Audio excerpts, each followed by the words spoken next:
Saul Loeb, AFP. Getty Images. President Donald Trump speaks about his administration's national security strategy at the Ronald Reagan Building and International Trade Center in Washington, D.C., December 18, 2017. President Donald Trump said on Wednesday that he plans to devote much of his time this year to helping Republicans maintain control of the U.S. Congress, but suggested he may stay out of divisive intra-party primary fights. "I'm going to spend probably 4 or 5 days a week helping people because we need more Republicans," the Republican president said in an interview with Reuters. "To get the real agenda through, we need more Republicans." Trump indicated he would avoid endorsing candidates in Republican primaries, as he did last year in Alabama's Senate race, when the incumbent he endorsed was defeated by a hardline conservative challenger, and would likely focus on the November general election in which Democrats are trying to wrest control of Congress from the Republicans. "It's hard sometimes. Sometimes you really like 3 candidates. That's a very tough position to be in. But we have places where I like all of the candidates," Trump said. "But I will be very much involved with, beyond the primaries, with the election itself, very much." Trump is scheduled to travel to western Pennsylvania on Thursday in support of Rick Saccone, the Republican candidate in a special election to replace Republican U.S.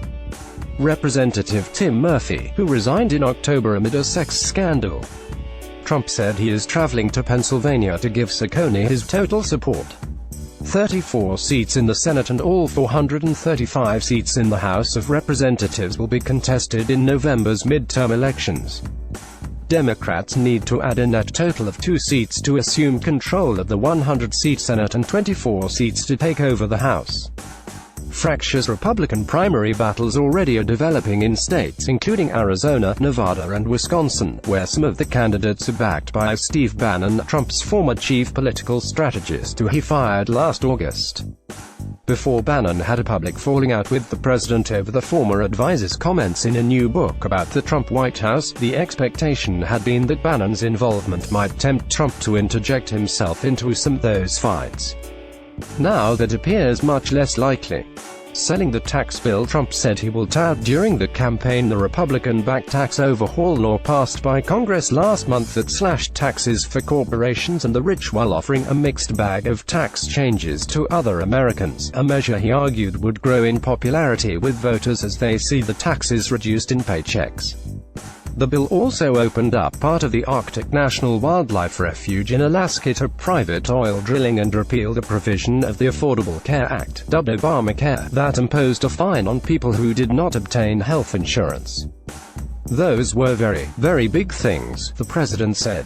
"I think they'll be very popular on the campaign trail." He also plans to tout the performance of the stock market. If the Democrats won the election, the stock market would have gone down 50% from where it was, Trump said. Trump's help could cut both ways for Republicans. In Reuters Ipsos polls, Trump's approval rating nationally has largely remained below 40%.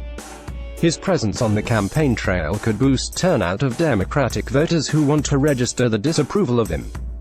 Democrats won an upset victory in conservative Alabama last month after Roy Moore, the candidate who beat Trump-backed incumbent Senator Luther Strange in the primary and was later backed by the president, lost to Democrat Doug Jones. In November, Trump-backed Republican candidate Ed Gillespie lost the Virginia governor's race to Democrat Ralph Northam. Trump can help Republicans in other ways than campaigning. He remains the party's most prodigious